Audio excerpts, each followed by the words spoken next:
Here I am on a very wet and miserable Monday afternoon, but I'm trying to be upbeat and pretend like it's not bothering me. Alan said I've mentioned too many times today that I hate this weather, and he's absolutely right, because when you start saying things too often, you start believing them, and then you don't do anything. So it's out of my head now. I have the day is what I can make of it. So this afternoon, I decided, hi Wendy, that I would make some banana bread because I've got a couple of bananas that are near the end of when Alan and I would eat them from the bowl.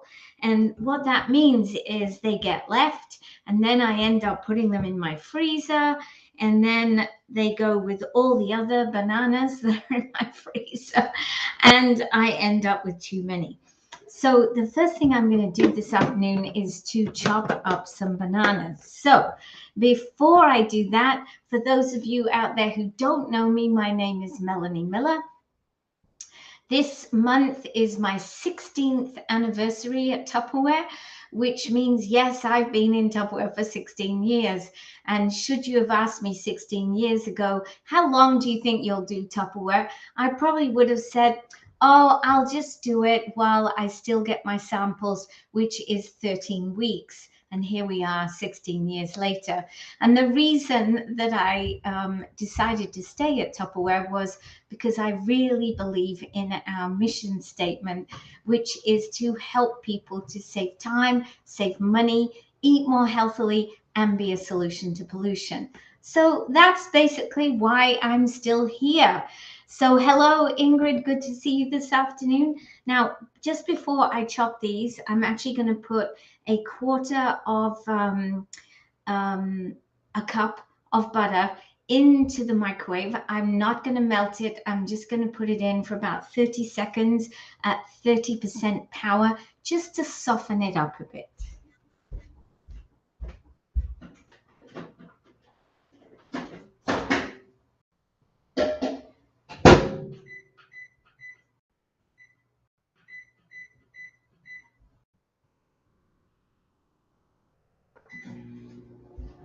Okay, so that's softening up, and I'm going to use my supersonic chopper to chop down my bananas.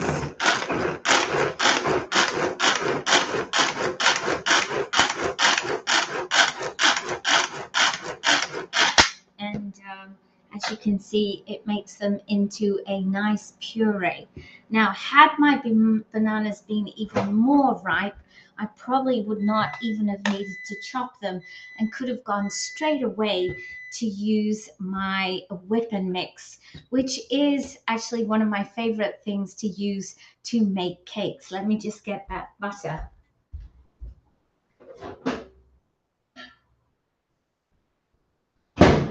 Okay, so my butter is now soft, but not, I just put my finger in, so it's definitely soft. It's soft, but not melted. So I'm going to, hang on, just make sure my, is locked in the top. The way the whip and mix works is as you rotate this, you actually, all of these are beating all the time. So can you see it rotates and the individual things rotate? So you get a really super duper mixing going on. So we're going to put our butter in here. And what do we need to add with the butter? Look, this is my really old recipe. I've had this recipe, I'm going to say, I got it probably the first or second year I was in Canada, 23 years old, this piece of paper. So, but it works. And I need to put my oven on for 350. I'm sorry. Okay, you don't have to know anything serious. So my oven is on at 350, and I'm just going to get some cups. I forgot to get my cups.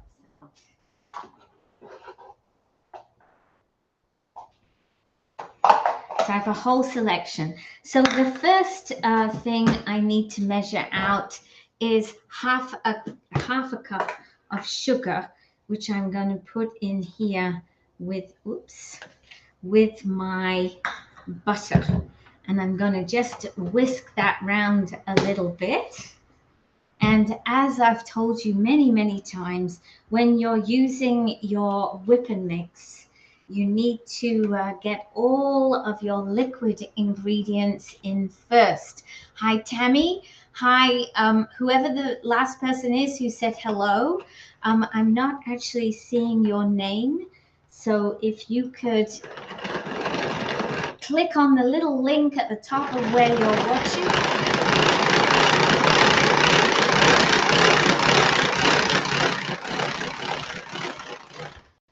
Okay, so I'm creaming my sugar and my butter. And now I'm going to add into this 2 eggs and 1/4 cup of sour milk. So my sugar hasn't really mixed in. I'm not going to lie, it's not creamy, but I know because of the way the whip and mix works, I need to put in a little bit more volume. I'll just get some milk.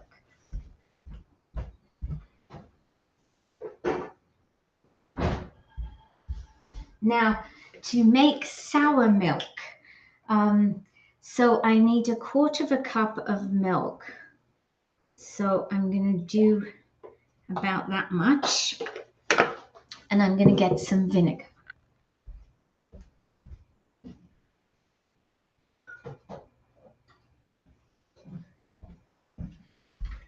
And I'm going to put in 2 teaspoons of vinegar.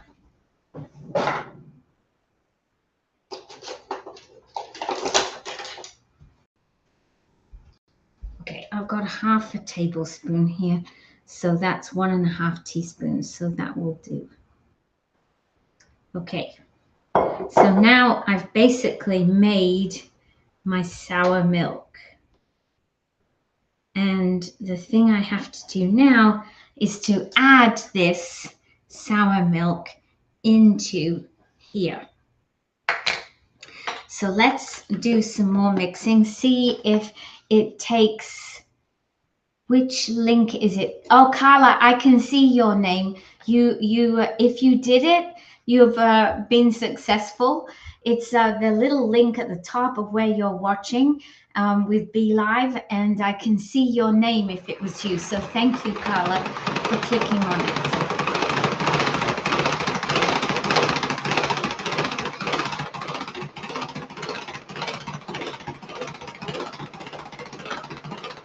Okay, so you can see I'm mixing in everything. Now I'm going to get my spatula and just make sure that I've got all the sugar up and that it's in the mix.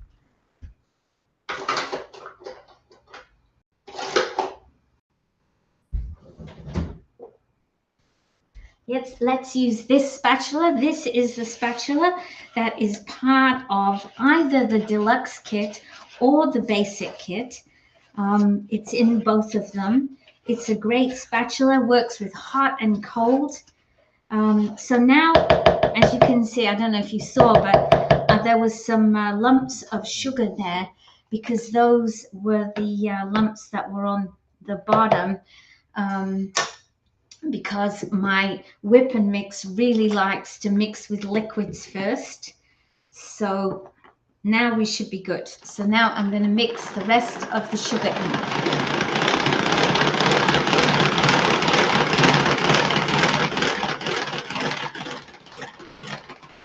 Okay. Oh, yes. So now I have a really nice looking mix here. And because it's got sour milk in, of course, it looks a bit curdled, right? Which is what you would expect. So the thing I have to do now is I have to gradually add in the flour, the baking soda, the baking powder, and the bananas. And the only other ingredient I need is some vanilla. So let me get that as well.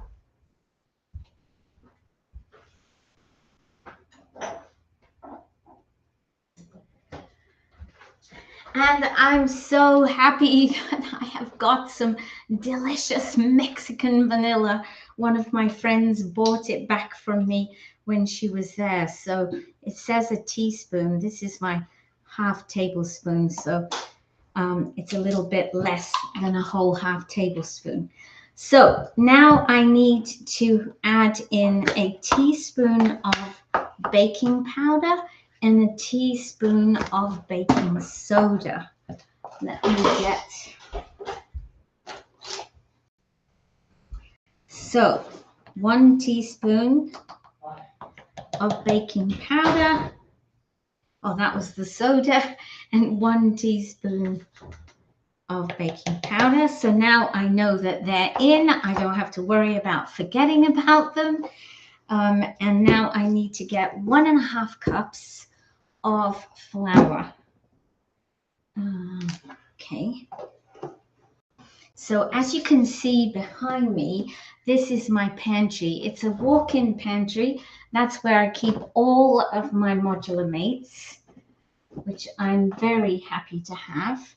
So we're going to start by putting in 1 cup of flour.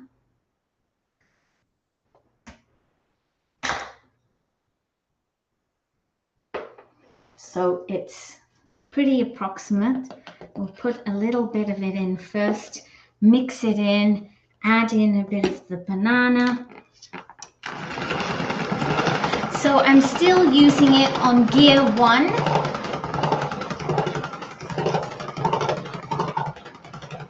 Because it's still mixing nicely. So I'm going to put in the rest of that cup, and I'm also going to add in at this stage, oh, the vanilla smells nice. Hi, Cindy. I'm also going to add in some of the banana. I'm just balance this on the edge. So we'll put some of the banana in here as well. Okay. So now I'm getting to the stage where probably I'm going to have to change it to the 2nd gear. Yes. So now I can move it to the 2nd gear. It will be really easy to rotate. And we'll get that flour and those bananas mixed in. And then I'm going to add in the last 1/2 cup of flour. So you can see I'm getting a nice mixture now. I'm just getting this off so I don't waste any. And every so often, because I know that sometimes we can get solids left behind. Oh no, it's mixed in beautifully. I am always going to do a little bit of a cleanup with my spatula. Okay, let's put the last of the banana in.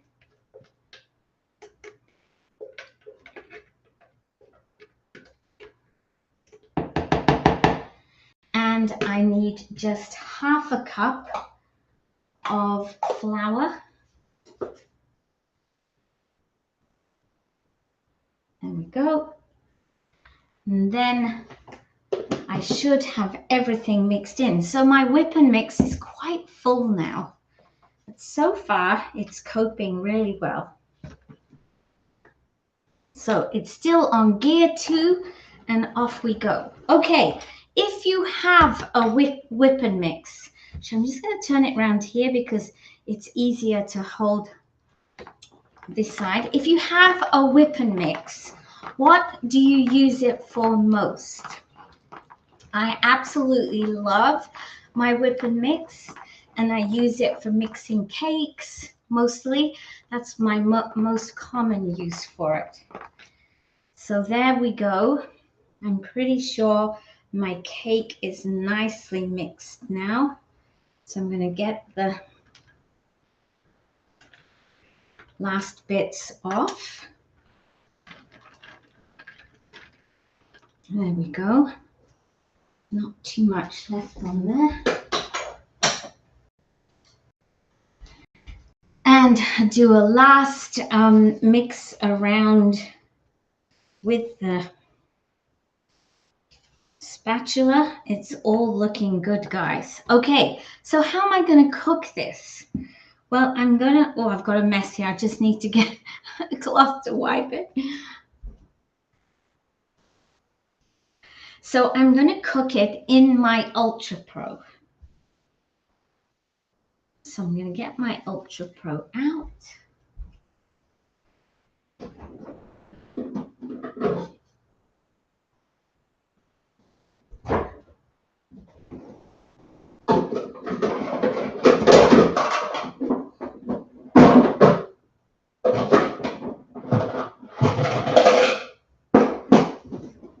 I'm going to use my Loaf Ultra Pro. Now, I know that I can cook this. I can put the mixture straight in here, and the Ultra Pro is non-stick. So that is one of the big benefits. So I'm going to put my mix in here right now, and then I'm going to cook it. And it says cook it for 50 minutes at 350.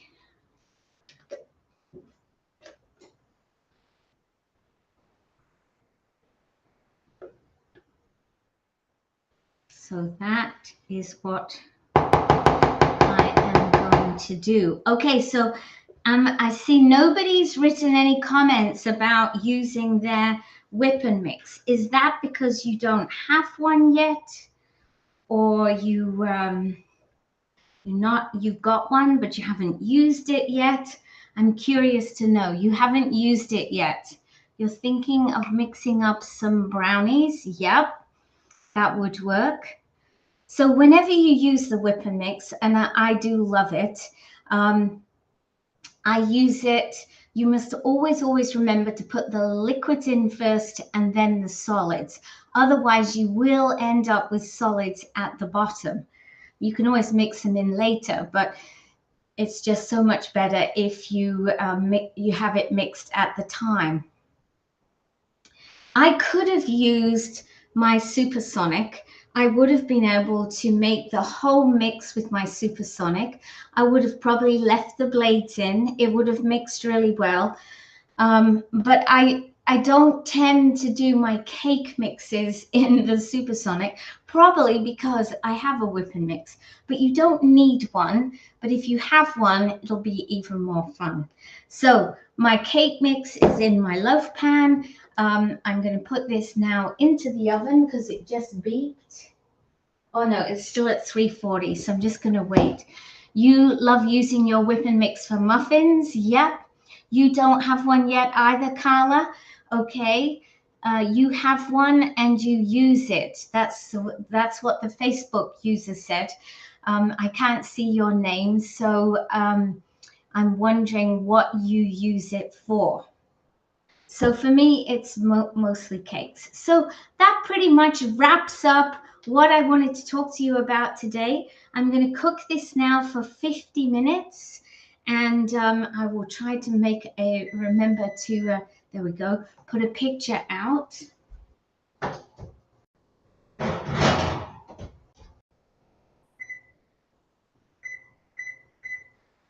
I will try and remember to put a picture out when I've done it.